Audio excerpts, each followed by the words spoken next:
एक बहुत पुरानी कहावत है, जिस देश में भक्त ज़्यादा हों, वहाँ व्यापारी भगवान बन जाते हैं।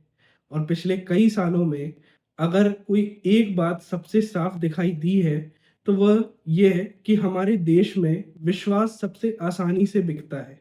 लोहा, स्टील, दाल, चीनी जैसी चीज़ें नहीं, यहाँ बेचने वाले सबसे ज़्यादा जो चीज़ बेचते हैं, वह है आस्था, डर, उपचार और उम्मीद।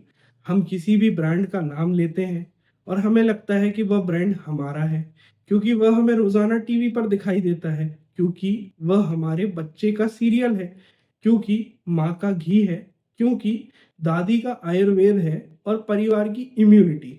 इन सब का ठेका किसी कंपनी ने अपने हाथ में ले लिया है। लेकिन असली सवाल यह है, क्या वह कंपनी जिस पर आप भरोसा करते हैं, वह आप पर भरोसा करती है, या उसे आपके भरोसे की कोई परवाह नहीं? अगर परवाह होती तो 2015 में मैगी नूडल्स में लीड नहीं मिलता। करोड़ों भारतीय बच्चों ने जो स्कूल से लौटकर भूखे पेट वही पैकेट फाड़ कर खाया था, उनके मन में ये शक नहीं आता कि जो स्वाद इतना अच्छा था, वह हमारी सेहत के लिए उतना ही खराब भी हो सकता है। अगर कंपनियों को लोगों की परवाह होती तो 2020 की सीएसई रिपोर्ट में भारत की 10 में से 10 बड़ी शहद कंपनियां जैसे पतंजलि, डाबर, बैद्यनाथ, जंडू, सब में चीनी का सिरप नहीं निकलता। सीएसई के वैज्ञानिक टीम ने जब इन कंपनियों के शहद का टेस्ट किया, तो पाया कि जो 100% प्योर हनी लिखा है, वह असल में मॉडिफाइड शुगर सिरप है या संशोधित चीनी के घोल की मिलावट है। लेकिन विडंबना देखिए, इन्हीं पैकेट्स पर लिखा होता है पारंपरिक भारतीय पद्धति से निर्मित, शुद्ध और प्राकृतिक, आयुर्वेद आधारित, और जनता वह एक शब्द पढ़कर ही भरोसा कर लेती है। और फिर हम दोष किसे देते हैं? सरकार को, कंपनियों को, या नियामक को? असल दोष इस पूरे ढांचे का है, जहां उपभोक्ता को यह सिखाया ही नहीं जाता कि चीजों का सच कैसे परखा जाता है। हम डॉक्टर बदल लेते हैं, पर टूथपेस्ट खरीदते समय ब्रांड नहीं बदलते। हम जॉब बदल लेते हैं, पर शैम्पू वही खरीदते हैं जो सेलिब्रिटी बताकर गया। और यही भरोसा है जो हमारी सेहत, हमारे पैसे और हमारी उम्मीद तीनों के लिए सबसे बड़ा खतरा है। क्योंकि देश में एक तरफ शुद्ध घी लिखा जाता है और दूसरी तरफ लैब रिपोर्ट्स कहती हैं कि घी में पाम ऑयल, वनस्पति, स्टार्च, इमल्सीफायर्स सब कुछ मिला हुआ है। नवंबर 2025 में उत्तराखंड की पिथौरागढ़ अदालत ने पतंजलि आयुर्वेद पर 1,40,000 रुपए का जुर्माना लगाया, क्योंकि उनका शुद्ध देसी घी दो दो लैब रिपोर्ट्स में अवमानक या गुणवत्ता में फेल पाया गया। अब यह सिर्फ पतंजलि की कहानी नहीं है, यह पूरी व्यवस्था का आईना है। हमारी रसोई में, हमारी प्लेट में, हमारी दांतों की पेस्ट में, हमारी त्वचा की क्रीम में, हर जगह एक ऐसी कहानी लिखी है जिसे पढ़ने के लिए हमारी आंखें खुलती ही नहीं। क्योंकि जब पैकेट चमकता है, तो सच धुंधला पड़ जाता है। और सवाल यह है कि हम इस चमक में क्या देख रहे हैं, उत्पाद या प्रचार? यहाँ हर जगह एक मिथक बेचा जाता है। दाल में अनपॉलिश्ड लिखा है, पर FSSAI की रिपोर्ट कहती है कि कई प्रतिशत दालों पर ऐसी केमिकल कोटिंग्स है जो पॉलिश से भी खतरनाक है। तेल पर कोल्ड प्रेस्ड लिखा है, पर असल में कोल्ड प्रेसिंग में तेल इतना महंगा पड़ता है कि कंपनियां कभी बड़े पैमाने पर उत्पादन करने में यह प्रक्रिया इस्तेमाल ही नहीं कर सकती। मसाले के पैकेट पर ऑर्गेनिक या जैविक लिखा होता है, पर कीटनाशक यानी पेस्टिसाइड्स की मात्रा कई बार निर्धारित मानकों से 10-10 गुना अधिक पाई जाती है। ये बात कोई यूट्यूबर नहीं कह रहा, ये बातें FSSAI की एनुअल रिपोर्ट 2021-22 की है, जिसमें साफ साफ लिखा है कि 28% फूड सैंपल्स यानी खाद्य नमूने या तो निर्धारित मानकों के हिसाब से नहीं है या फिर असुरक्षित है। मतलब आप 10 बार जो भी खरीद रहे हैं, उसमें 2 से 3 बार आप अपने घर में जहर ले आते हैं। पर हमें इस बात का गुस्सा क्यों नहीं आता? क्योंकि हमने भलाई में जीना सीखा है। हम विज्ञापनों को सच मानते हैं। हमें पैकेट पर छपी गाय की तस्वीर को देखकर सुकून आता है और हमें बोतल पर छपी नीम की पत्ती देखकर भरोसा आता है, क्योंकि भारत भावना से चलता है, तथ्यों से नहीं। हम तो टूथपेस्ट खरीदने से पहले भी पूछते हैं, अरे इसका प्रचार कौन कर रहा है? कौन सा हीरो बताता है कि ये सबसे सेफ है?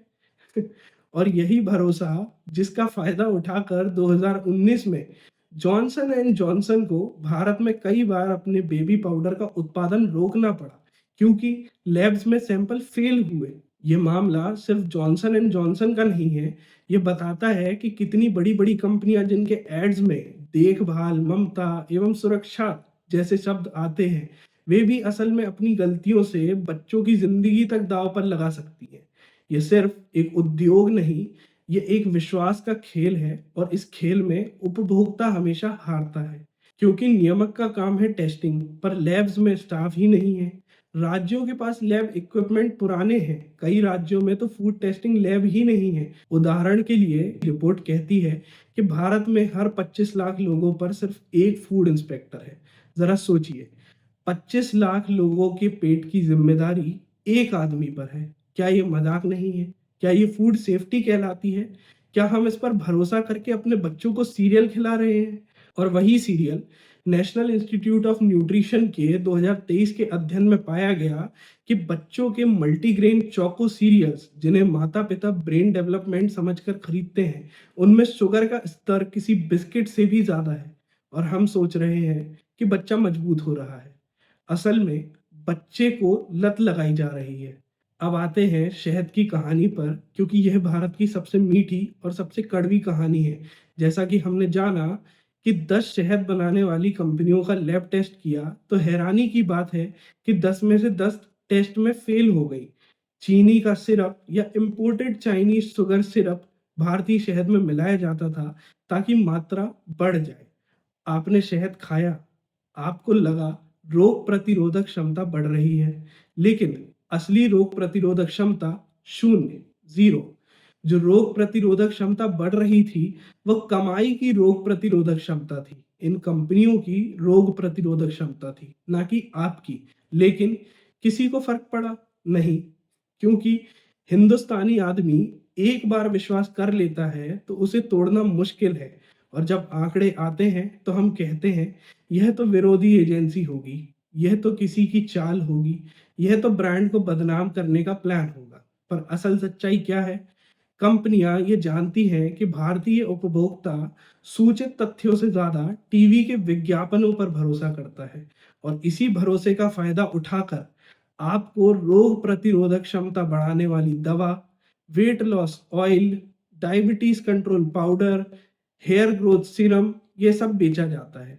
मैं एक साधारण बात कहता हूँ, अगर यही सब चीजें सच में काम करती, तो हिंदुस्तान में डायबिटीज के मरीज कम हो रहे होते, बाल झड़ने बंद हो गए होते, और इम्यूनिटी बूस्टर की जरूरत नहीं पड़ती। पर आज देश में 10 करोड़ से ज्यादा लोग डायबिटीज से पीड़ित हैं। आईसीएमआर के 2023 के आंकड़े कहते हैं, भारत दुनिया की डायबिटीज कैपिटल बन चुका है। सवाल है, तब ये प्रोडक्ट्स क्या कर रहे थे? कौन सा चमत्कार दिखाया जा रहा था? सिर्फ एक विज्ञापन का चमत्कार। यही विज्ञापन का चमत्कार 2020 में आपदा के समय कोरोनिल के साथ दिखा।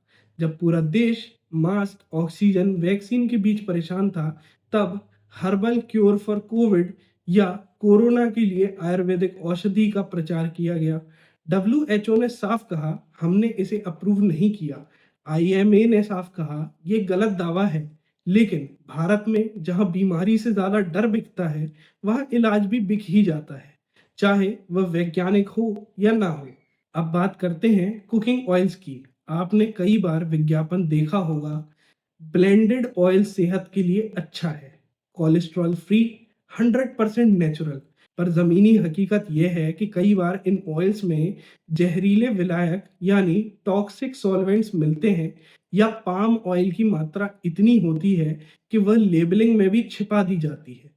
FSSAI की 2021-22 की रिपोर्ट में देश भर में 11% कुकिंग ऑयल सैंपल्स असुरक्षित पाए गए। ये तेल आप लोग रोजाना खाते हैं, पर सवाल कभी नहीं पूछा कि इस तेल में क्या है, क्योंकि कंपनियां जानती हैं कि जब आपके पास ब्रांडेड बॉटल है, तब आपको संतुष्टि मिल जाती है। आपकी गरीबी शायद कम ना हो, पर आपका विश्वास वह पूरा हो जाता है।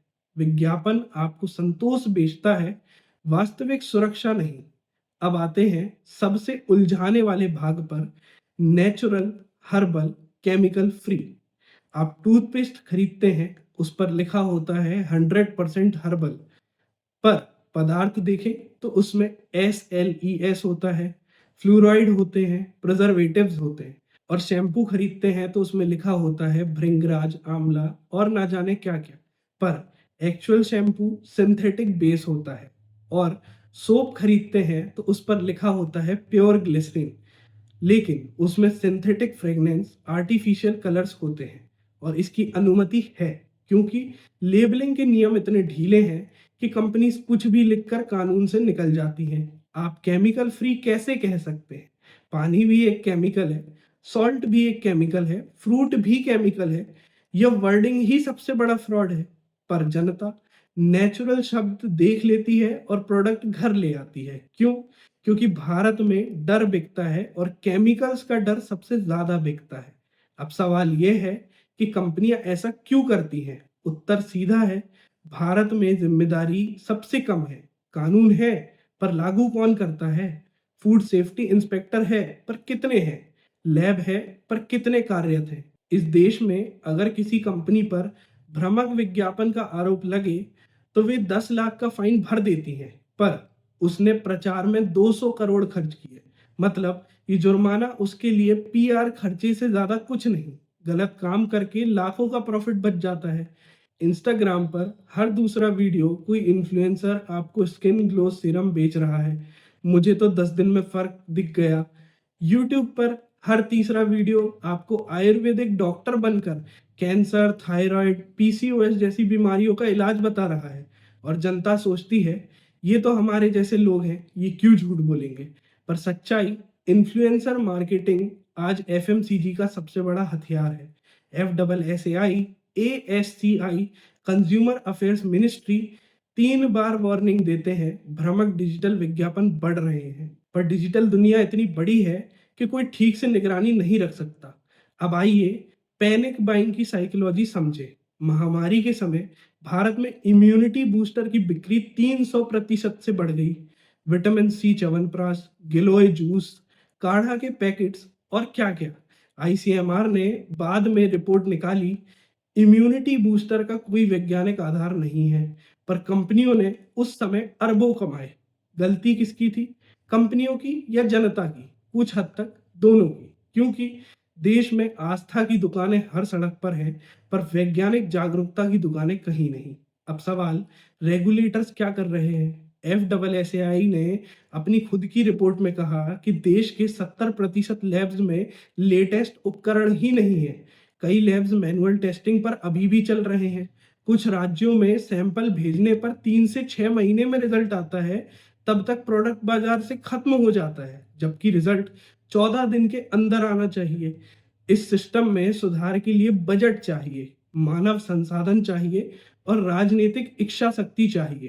पर सरकारें FMCG कंपनियों से विज्ञापन राजस्व या एडवर्टीजमेंट रेवेन्यू लेती हैं। टीवी चैनल्स का अधिकतर पैसा FMCG एड से आता है। न्यूज़पेपर सरवाइव ही FMCG, टेलीकॉम, एडटेक एड्स पर करता है। फिर कौन लड़ाई लड़ेगा और कौन सच बताएगा? जब मीडिया ही विज्ञापन देने वालों पर निर्भर हो, तो वह दुनिया भर के घोटाले दिखाएंगे, पर अपने विज्ञापन दाता के उत्पादों का घोटाला काफी मुश्किल है। इसलिए आम उपभोक्ता सबसे बड़ी कीमत चुकाता है। कोई बूढ़ी दादी शहद खरीदते समय CSE की रिपोर्ट नहीं देखती, वह पैकेट पर लगी गाय की तस्वीर देखती है, और वह तस्वीर उन्हें माँ का एहसास देती है। इसी एहसास के सहारे FMCG कंपनियां हर साल अरबों का प्रॉफिट कमाती हैं। भारत में कोल्ड स्टोरेज वीकेस्ट है, ट्रांसपोर्टेशन खराब है, तकनीक आउटडेटेड है, फिर भी packaged foods fresh, premium, farm to table के झूठे दावे करते हैं। जनता नहीं जानती और जानना भी नहीं चाहती। Kids cereal, flavoured yogurts, fruit drinks, इन सब पर ज्यादा शुगर होती है। WHO गाइडलाइंस कहते हैं एक बच्चे को रोज़ाना 25 ग्राम से ज़्यादा शुगर नहीं लेनी चाहिए, पर एक सर्विंग सीरियल में 15 से 20 ग्राम शुगर मिल जाता है। बच्चे सीरियल रोज़ खाते हैं, पेरेंट्स खुश होते हैं, हेल्थ फूड है। असल में एक छुपी हुई मिठाई है। ये फ़िल्म कोई सिनेमा हॉल में नहीं चल रही, ये रोज़ आपके घर की रसोई में चल रही है। ये सब यूँ ही चलता रहेगा जब तक आप सवाल पूछना शुरू नहीं करेंगे, क्योंकि जब तक जनता चुप रहती है, कंपनियां मनमानी करती हैं। जब जनता आंख बंद करती है, कंपनियां आंख घुमा लेती हैं। जब जनता भरोसा करती है, तो कंपनियां उसी भरोसे को बेच देती हैं और अदालत के आदेश वे आते हैं जाते हैं, लेकिन अतिक्रमण की तरह धोखा, मिलावट, भ्रामक दावे हमेशा वहीं खड़े रहते हैं और उन्हें किसी का डर नहीं होता। इस देश की सच्चाई यही है कि उपभोक्ता सबसे कमजोर है और सबसे आसान शिकार भी। आज घर जाएं, अपने किचन के पैकेट उठाएं, उसमें इंग्रेडिएंट्स या सामग्री पढ़ें और फिर सोचें कि क्या आप वही खरीद रहे हैं जो आप सोचते हैं, या वह खरीद रहे हैं जो आपको सोचने पर मजबूर कर दिया गया है। यह है भारत का एफएमसीजी सिस्टम, यह है हमारी रसोई की कहानी, और यह है वह उद्योग जो आपकी उम्मीद से ज़्यादा आपकी अनजानियों पर चलता है। मैं हूं मुदित त्रिपाठी, और अगली बार जब आप शुद्ध, प्राकृतिक, आयुर्वेदिक, केमिकल फ्री लिखा पैकेट खरीदने जाएं, तो यह वीडियो याद रखिएगा। नमस्कार।